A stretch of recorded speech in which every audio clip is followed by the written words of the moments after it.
Hola, ¿cómo estás? Espero que te encuentres bien. Soy Jenny Corredor y quiero compartirte unos 2 párrafos del libro llamado Caminando con Dios a través del dolor y sufrimiento de Timothy Keller. Este libro particularmente me ha llamado mucho la atención. Hasta ahora voy como en la primera parte, pero estoy aprendiendo cuál es la forma correcta sobre la concepción o la visión que tenemos del sufrimiento y cómo eso nos ayuda a vivir. Entonces quiero simplemente leerte 2 fragmentos de la página 66 en donde habla de la victoria del cristianismo. Ese es el nombre del capítulo. Dice así: la escritora atea Susan Jacoby escribió lo siguiente en The New York Times: cuando veo a personas temblando de frío después de haber perdido su hogar por una tormenta, o cuando los medios de comunicación me muestran con morbo el dolor de padres que han perdido a un hijo, no tengo que preguntarme, como aquellos que profesan tener fe, que por qué un Dios todopoderoso y bueno permite que sucedan estas cosas. En cierto sentido ella tiene razón. Si no crees en Dios, no deberías preguntarte por qué la vida es tan injusta. Simplemente es así, tienes que aceptarlo. Pero tampoco disfrutas del consuelo y el gozo que hay en la fe cristiana. Jacobi señala que el ateísmo te hace libre de lo que se conoce como el problema de la teodicea, pues no necesitas conciliar las cosas terribles de esta vida con la existencia de un jefe supremo e invisible que esperas ver en la vida venidera. Pero como hemos visto en los escritos del filósofo Charles Taylor, el problema de la teodicea es en gran medida producto no de una firme creencia en Dios y en el pecado, sino de una fe debilitada. El problema del mal se vuelve más y más intolerable a medida que aumenta nuestro orgullo, que disminuye nuestra dependencia de la gracia y la revelación de Dios, y que nos sentimos más seguros de que entendemos cómo funciona el universo y cómo debería desarrollarse la historia. Y es solo cuando Dios se vuelve más remoto, un Dios que es completamente amoroso, solo en lo abstracto, no en el sentido de haber sufrido y muerto por nosotros para rescatarnos del mal, que Él nos parece insensible frente al dolor. En resumen, el teísmo, sin seguridad de salvación ni de resurrección, es mucho más desilusionante que el ateísmo en medio del dolor. Cuando se sufre, creen en Dios de esta manera, es peor que no creer en Dios. Bueno, con respecto a estos párrafos que te acabo de leer,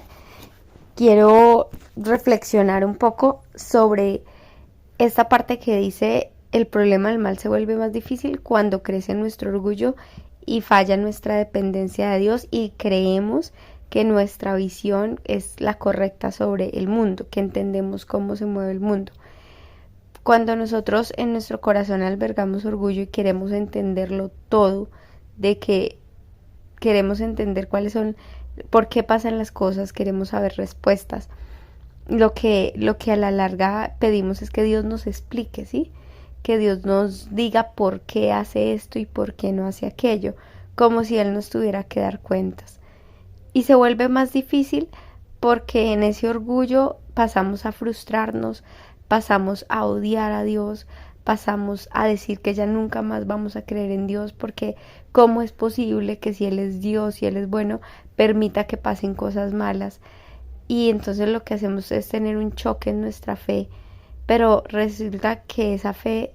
está debilitada. Por eso también es que no encontramos muchas respuestas, porque es una fe débil, es una fe que no confía realmente en Dios, que no depende de la gracia de Dios. Y muchas veces pensamos que cuando estamos pasando por sufrimiento, por pruebas y situaciones difíciles, lo único que tenemos que hacer es orar y pedirle a Dios que acabe todo eso. Pero muchas veces no es así. Muchas veces tenemos que pasar por la enfermedad, tenemos que pasar por la escasez, tenemos que pasar por la pérdida de seres queridos, tenemos que pasar por rupturas sentimentales y por muchas otras cosas que hacen parte de la vida, de las pruebas que pasamos, y tal vez cuando oramos no deberíamos pedir: Señor, que soluciones todo y que lo hagas de esta manera como yo lo quiero, sino más bien que en medio de las pruebas y las dificultades yo sepa que tú estás conmigo, yo sientas que estás conmigo, que las pruebas y las dificultades me lleven a desarrollar carácter, perseverancia, que me des paciencia, que me des fe para continuar creyendo, que me des paz y que me des sabiduría y fortaleza y que seas tú quien me consuele. Entonces la oración también en medio de las situaciones difíciles debe ser diferente, porque no se trata de que Dios haga lo que nosotros queremos, porque si creemos de esa manera en Dios, cuando lleguen las situaciones que nos sobrepasen, que no podamos como lidiar por nosotros mismos, vamos a culpar a Dios porque no nos respondió lo que queríamos. Y todo lo contrario sería si nosotros confiáramos en Dios, si nosotros dependiéramos de su gracia, si fuéramos humildes y si no creyéramos que no la sabemos toda y que entendemos cómo funciona el mundo, sino más bien tuviéramos una visión más humilde y más sana y una confianza más grande en Dios, que a pesar de que pasen cosas difíciles, Él va a estar ahí. Y hay una promesa en Isaías 43, 1 y 2 que habla, que dice que Él va a estar con nosotros y dice: cuando pases por las aguas yo estaré contigo, no te anegarán, y si pasas por el fuego yo también estaré contigo y la llama no arderá en ti.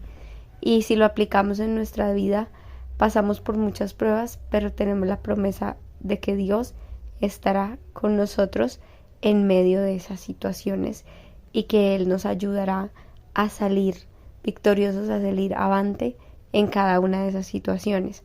Esa debe ser nuestra confianza, esa debe ser nuestra esperanza, y no procurar saberla todo y no procurar entenderlo todo, sino más bien confiar en Dios que sana, que salva. Confiar en Dios que está a nuestro lado, que nos sostiene, que Él no nos va a dejar caer, que no nos va a dejar en vergüenza, por más difíciles que sean las situaciones que nosotros estemos viviendo. Entonces, eso me llama mucho la atención, y me llama también la atención la frase en donde dice el teísmo, que el teísmo es la creencia en Dios sin seguridad de salvación ni de resurrección, es mucho más desilusionante que el ateísmo en medio del dolor. Cuando se sufre, creer en Dios de esta manera es peor que no creer en Dios. Y el punto es muy importante, porque si tú no crees que Jesús te ha salvado, que Él murió por ti, por tus pecados, que esta vida terrenal no es lo único que existe, que hay una vida eterna, un futuro en los cielos, si tú no crees que Jesús dio su vida por ti en la cruz, que Él resucitó entre los muertos y que como tú crees en Él, tú también vas a resucitar de entre los muertos y tendrás vida eterna con Él, si tú no crees en esta esperanza que el cristianismo te ofrece, dice acá el autor, y yo también estoy de acuerdo, es mejor que no creas en Dios realmente, porque cuando pasas por momentos muy difíciles, Dios va a ser el culpable de todo. Sin embargo, cuando tú confías en eso, cuando crees en la cruz, en el sacrificio de Jesús por ti, cuando crees en su resurrección, sabes que hay una esperanza eterna, que todo va a pasar, que no todo se va a quedar acá. Es decir, que fuimos creados para una eternidad, y la Biblia nos habla del cielo como un lugar donde no hay llanto, no hay más dolor, donde cesará toda lágrima, donde se acabarán estas pruebas terrenales como las enfermedades, como la muerte en sí, y tantas cosas que nos aquejan y que nos duelen,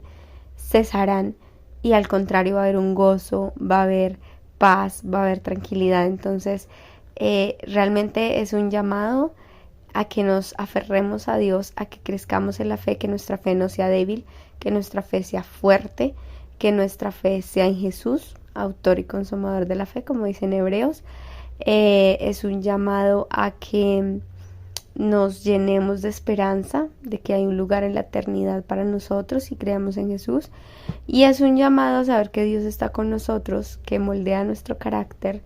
y que Él también obra para bien en medio de las situaciones difíciles.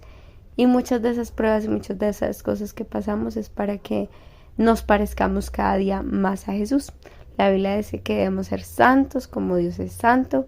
Entonces hay un proceso que el Señor obra, que es maravilloso, que